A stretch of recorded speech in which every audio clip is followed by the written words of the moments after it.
Hello comrades, friends, greetings, salutes, salams from Mumbai. I think I'd like to say that around 2012 and 2013, it is organizations like the Students' Federation of India and other student organizations all over the country that launched a unique movement called Occupy UGC movement. And what was that movement? That movement was about reclaiming the right of the student community to have a say in the policies of the government. What are those policies? The policies are what constitutes higher education, what are the kind of scholarships that should or should not be given, who is entitled to the scholarships. India is a diverse country, fractured and structured on caste, class, community and gender. Do the policies of the UGC and the Human Resources Development and the central government reflect trying to bring this stratified student community from very class and caste structures on an even footing and give them the kind of head start that certain communities and castes need. We saw what the kind of brutal attack that this regime launched, Hyderabad Central University, Pondicherry, Jawaharlal Nehru University, Assam, Kashmir, across the country, wherever there were students' movements, students' organizations, teachers' movements, teachers' organizations, a brutal attack was launched. And a narrative was sought to be created that the student community, the vibrant student community, which are thinking minds, political minds, social minds, cannot question structures of governance, cannot question the policies of the government. I always believe that the first real opposition to this proto-fascist regime came from the student community, came from the young people, and I believe that all of you today represent that resistance and challenge. So some of us who are also fellow travelers, fellow activists, fellow concerned individuals and movements for constitutional and human rights of all Indians deeply, deeply admire the courage that the young people of India have shown. So salutes for that. Friends, we are meeting today at a time in which India, successful electoral democracy, we cannot doubt that. Elections are held and across states, we've just completed certain elections and more elections will be held next year.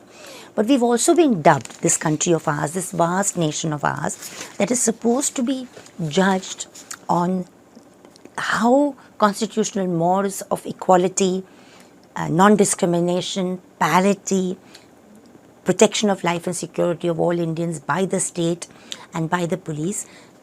A country should be judged on those mores, but we are being increasingly judged and called partly free, a partially free electoral autocracy. And what do these terms mean? Friends, I was just a little bit younger than you all, 16 years old, when India first experienced and had a brush with dictatorship, autocratic dictatorship. I'm talking about the years of 1975 and 77 when the declaration of the Indian emergency. And we were also fortunate with, like you have been, a little bit more fortunate than you, because I believe the young people today are more criminalized, protest is more criminalized, criminal justice system has been weaponized by the Indian state to stifle protest. But at that time, we as students of school and early college took the decision that we need to campaign for the restoration of democracy and against the emergency. And the city I come from, Bombay then, Mumbai now, was one of those pivotal cities that actually did organize across social and political spectrums to ensure that not a single seat of parliament went to the ruling Congress party. Today we are faced with a government and a party that has completely mastered the electoral process through money power, non-transparency, subservience of the institutions like the Election Commission. We already have the Supreme Court asking serious questions about whether the Election Commission is going to be ad hocly appointed by the government without due consultation to transparency, accountability and constitutional norms. The judgment should be coming any time now. So a very, very important institution like the Election Commission, which is meant to look at a couple of things like transparency and accountability in politics, the use or misuse of money power, the monopolization of money power and resources by political parties, the transparency and accountability of election process itself, the fair play of the election process, where all the parties, all national parties should have the same level playing field, all regional parties have the same level playing field. Does that really happen in terms of declaration of dates, in terms of phase of elections, all these questions. But most importantly, how is how is the Election Commission looking at, say, sections 123A and 123B of the Representation of People's Act, which echo with 153A and 153B of our hate speech law, which basically essentially tell us that you cannot have a misuse of religion and religious symbols for political ends during election process, and this constitutes a corrupt practice. We've seen so many kind of extremely inflammatory and problematic statements coming from the men and women at the very top, but unfortunately the Election Commission has judged these to be no violation of election law. So we're faced with a curious situation in our country today, that it is in fact Parliament which should reflect the voice of the people, which is being used systematically since 2014 to dismantle the Constitution brick by brick. And therefore, where do we turn? Where do we go? How do we build a resistance? How do we build our allies so that even within the electoral process and within the social movements, we are able to successfully show that we can resist. 19(1)A, 19(1)G gives us the right to peacefully protest, to speak without affecting the dignity and rousing crowds to violence. All these fundamental freedoms, when it comes to those whose worldview is constitutional and who oppose the worldview of the current regime in power, are being criminalized. I recall the 70 days I spent in custody, and lonely time, difficult time, worrying time, and I saw the plight of living as an ordinary prisoner in barrack number 6 in Sabarmati Mahila Jail. I saw the plight of ordinary women under trials. And on 15th of August 2022, 75th Amrit Mahamotsav, huge publicity. When we got ready at 8 a.m. in the morning to go and tell the jail authorities that we'd like to celebrate our 75th Independence Day, there was no celebration in the Mahila jail. 1 or 2 days later, we get the newspapers, Gujarati and English, in the jail, and we find the horrific news that those convicted in the horrific 2002 Bilkis Bano gang rape case have been allowed remission by the state government authorities and the central government authorities. This, as you know, is under challenge. But you know what happened inside the Mahila jail? There were a total about 45-50 convicted women prisoners, and out of these, about 17 come under the categories of having served 14 to 22 years. 14 to 22 years. And they've been awaiting anxiously news of such remission pleas since 2017. And they were so disappointed, and they felt that even the remission process within our system is often politically advantaged and politically maneuvered. Friends, today, I said this in 2016 when I was delivering the K.G. Kannabaran Memorial Lecture in Madurai, and I'm repeating this with due responsibility now, that it seems as if this government has declared a war on its own people, different sections of its own people. Students are under attack. I already mentioned that the JET, all the other scholarships that had been put in place, not because of any government being favourable, but because of years of struggle of students' organisations like SFI, ISA and others, put in place scholarships at the undergrad and postgrad level that enabled a certain diversity to enter the higher education campus. And we find suddenly a slashing of those scholarships. 20,000 scholarships were slashed between 2016 and 2017. There is no time or discussion for these issues in Parliament. And just last February of this year, we are told that the overseas scholarships for scheduled caste and scheduled tribe students, where they can go overseas and study culture, humanities and social sciences, has suddenly been stopped by this regime. Then we are told, just a few days back by the Minister for Human Resources Development, that the pre-metric and post-metric minority scholarships that were begun in 2009 by the UPA 1 and 2 governments because of the findings of the Sachar Committee report for all religious minorities, Buddhists, Jains, Sikhs, Muslims, Christians, have been summarily discontinued. We did a study, my web portal sabrangindia.in did a study in 2018 which showed that already there was a complete decline in the minority scholarship. It's not a coincidence that the minority scholarship which is sought to be discontinued is the Maulana Azad scholarship. That's what it's called. And we also saw a very, very vicious and filthy campaign being run by far-right wingers in this country on social media to discontinue National Education Day in November being observed as such, which was declared by earlier governments, because they wanted to denigrate and defame a great nationalist and freedom fighter like Maulana Azad. So we are seeing multiple things happening in our country and in our society. And that is why some of us use the term proto-fascism. Before I talk about what we are seeing happening in state and society, I would just like to enlist 14 characteristics of certain kinds of regimes that we are seeing in our country today and in other countries, even that some of them that call themselves democracies. A powerful and continuing nationalism. And there I think we need to integrate whether it's a nationalism or it's a supremacism. Identification of enemies or scapegoats as a unifying cause. We are seeing that happen. We see the important text and book of the ideology of the regime in power, which has identified in its book called Bunch of Thoughts, 3 internal enemies of the perceived Hindu nation, which is Christians, Muslims and communists. And within communists, they talk about all free thinkers, all questioners, all critiques, cultural critiques. The supremacy of the military, rampant sexism, a controlled mass media. We have seen what has happened with the quote-unquote mainstream media since 2014. Today you don't really have a mainstream media. You have a commercially driven, ideologically committed media which is committed to the government in power. The latest takeover of a channel which provided some resistance, NDTV, is an example of that.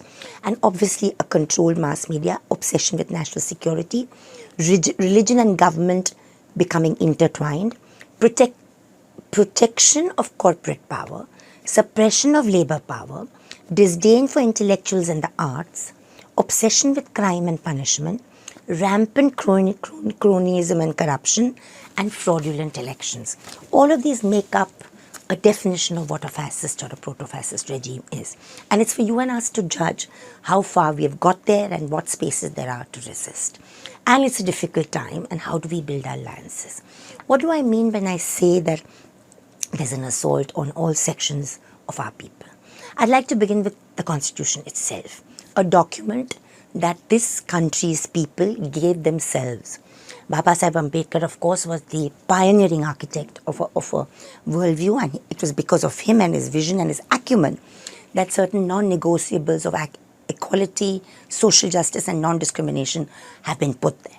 But I'd like to humbly argue that the provisions of, say, the fundamental rights, or equally importantly, the directive principles of state policy, entered that document because of the principles and aspirations and emancipatory principles thrown up during the national movement.